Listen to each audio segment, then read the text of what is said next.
stop ini orang udah. Dokter bilang mungkin apa ya istilahnya ya, Dajjal aja mungkin sungkem ini sama dia. Waduh, tahu gak Iginers? Dunia skincare yang selama ini tampak glamor dan penuh janji cantik, ternyata menyimpan drama yang lebih panas daripada lipstik yang dipoles rapi.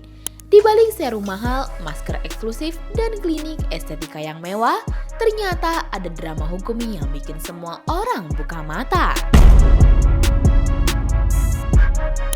Perseteruan panas antara dokter detektif alias Doktip dan dokter Richard Lee berhasil membongkar sisi gelap industri kecantikan. Dari konflik hingga temuan mengejutkan, semua dibongkar habis-habisan. Lantas, seperti apa sebenarnya fakta di balik kerusuhan ini?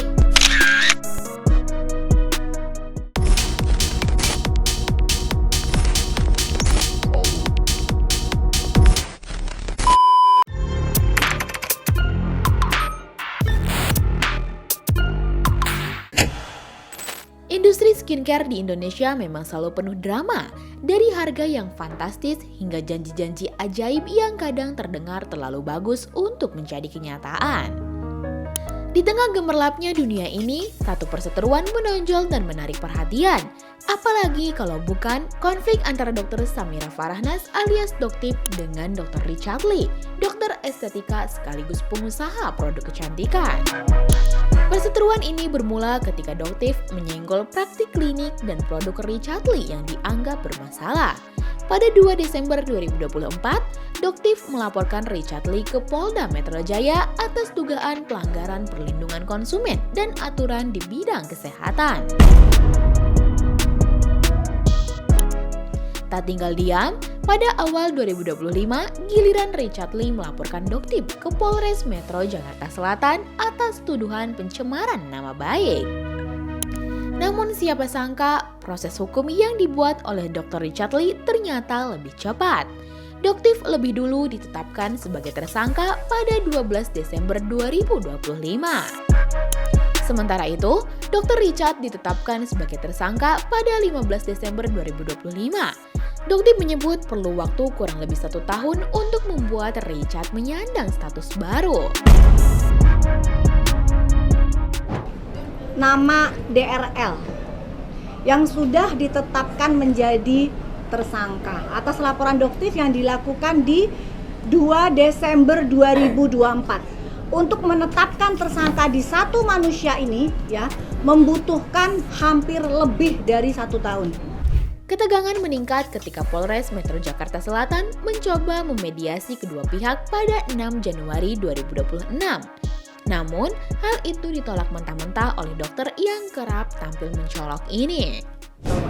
Tanggal 6 Doktip dari awal Doktip mengatakan tidak ada mediasi. Kenapa? Karena sebenarnya Doktip ingin membongkar itu. Ya kenapa Doktip bisa dikatakan jadi tersangka sementara memang tidak ada surat izin praktek di situ. Doktip ke situ udah nggak ada. Kok bisa tiba-tiba naik TSK? Menurut Doktip, perdamaian bisa saja disalahgunakan. Terlebih dia mengenal betul bagaimana permainan seorang Dr. Richard. Nanti perdamaian nanti difitnah luar biasa ya. Doktip inginnya dia tampil depan kalian semua, tidak mengajak Doktip ketemu diam-diam. Ajaran yang luar biasa, nggak mau ketemu. Nanti jadinya berubah 180 derajat. Kalau ketemu di depan kalian, ya. Ia bahkan mengatakan jika ingin ada perdamaian, kembalikan dulu uang konsumen yang sudah menjadi korban. Dan lakukanlah pertemuan itu di hadapan publik, jangan sembunyi-sembunyi. Jelas yang Doktip itu tujuannya cuma satu, hak kalian, uang kalian kembali. Bukan untuk menjarain orang. Kita lanjutkan saja kalau bisa ke persidangan, silakan kapan mau di P21-nya. Segera buruan kita bongkar-bongkaran, gemes, ya kan? Gemes nggak? Dari sini, jelas terlihat bahwa konflik ini bukan sekedar sengketa pribadi. Dan dari titik inilah temuan-temuan mengejutkan Doktip mulai terungkap membuka sisi lain dari perseteruan ini.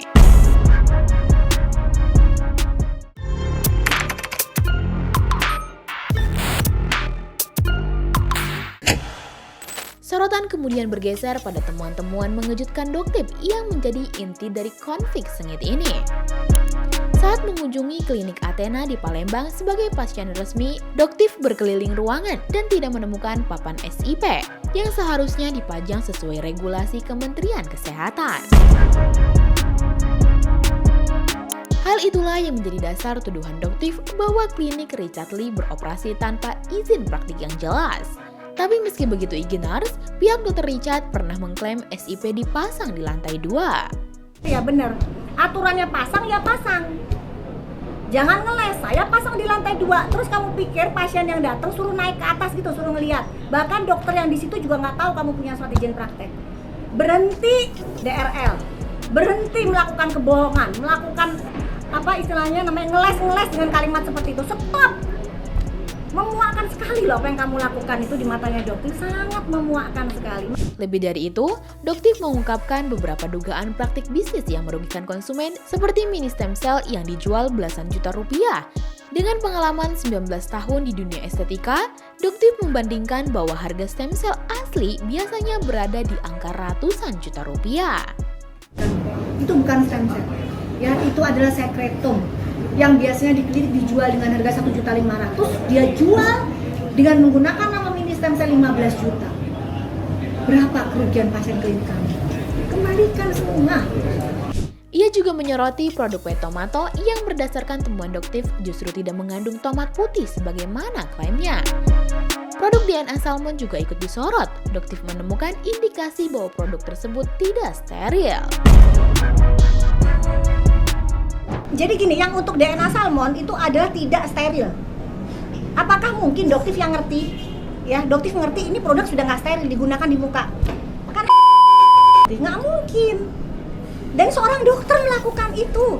Dia melepas DNA salmon tutupnya, guys. Dia lepas. Dan dia jual ke masyarakat dengan kondisi yang nggak steril. Kok tega kamu DRL? Itu konsumen loh. Dia bilang dia jual DNA salmon dicopot sama dia, di-relabeling begitu, terus masyarakat suruh pakai produk yang sudah unsteril, udah nggak steril lagi. Udah gitu jarumnya disuruh diulang lagi pakainya. Dan yang bikin tambah mencengangkan, Doktif menemukan adanya kecurangan pajak yang dilakukan oleh Dr. Richard pada salah satu mobil mewah yang dimilikinya dan yang kerap dipamerkannya. Plat mobil Rolls-Royce dengan plat D1533QGK tidak pernah terdaftar. Itu adalah nomor plat sementara. Bertahun-tahun dia menggunakan plat itu untuk apa? Dugaannya Doktif untuk ngemplang pajak. Doktif minta keadilan aja kok. Dia pamerkan mobil Rolls-Royce tapi nggak bayar pajak. Sampai detik ini nggak ada rasa malu-malunya dia. Apakah sudah selesai sampai di sana? Karena Doktif juga menyoroti gelar PhD yang diraih Dr. Richard hanya dalam kurun waktu 1,5 tahun. Titel PhD dia yang hanya didapatkan dalam waktu 1 tahun. Bagaimana perasaan teman-teman kita yang mendapatkan gelar PhD dengan susah payah minimal 3,5 tahun? Apa yang dia lakukan? Petentang-petentang dia masih menggunakan gelar PhD. Tetapi pada saat gelar perkara di Mabes, dia tidak menggunakan PhD-nya. Mungkin takut kali ya.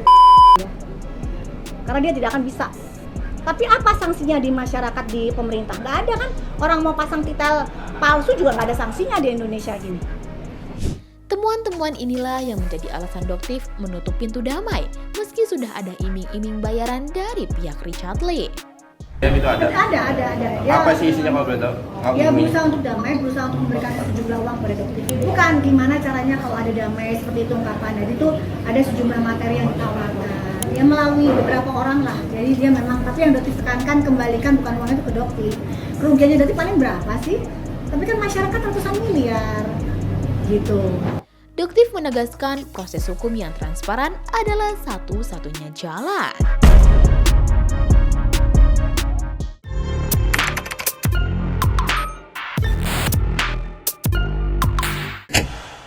Tak hanya melontarkan berbagai tudingan dan temuan, Doktif mendadak datangi Polda Metro Jaya malam-malam hanya untuk mengawal pemeriksaan Dr. Richard Lee pada 7 Januari 2026. Polisi sendiri mengungkapkan bahwa ada 85 pertanyaan, namun baru 73 yang dijawab sebelum Richard Lee merasa kurang sehat. Keadaan itulah yang membuat pemeriksaan akan kembali dijadwalkan ulang oleh penyidik. Sudah menanyakan 73 pertanyaan dari 85 pertanyaan. 73 pertanyaan dari 83 pertanyaan. Kenapa dihentikan di situ? Karena pada pukul 22.00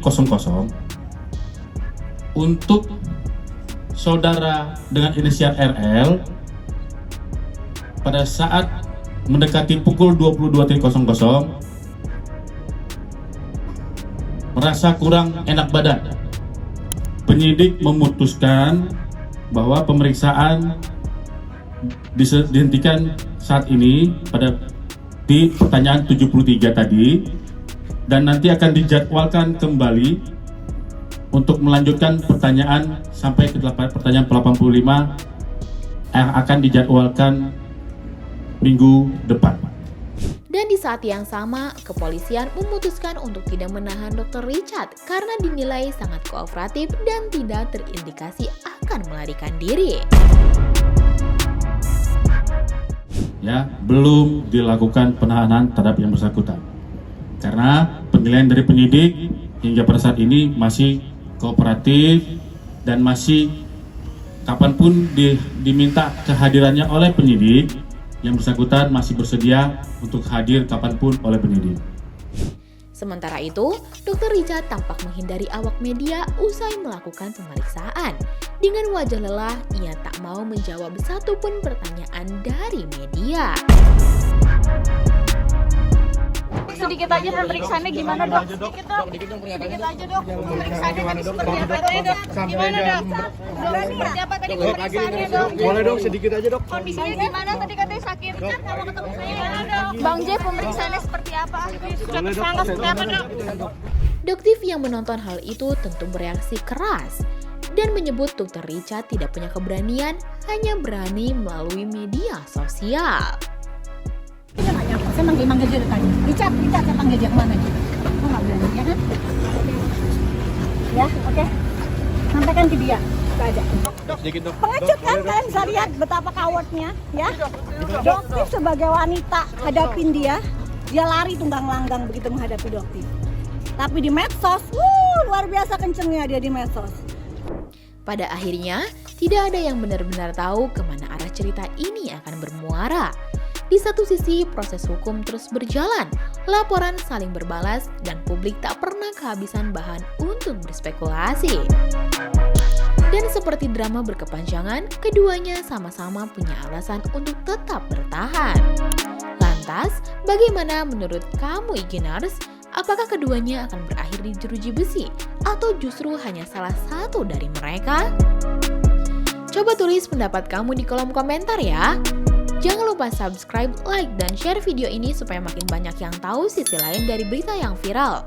Sampai jumpa di kupas tuntas berita hiburan selanjutnya bersama Igini.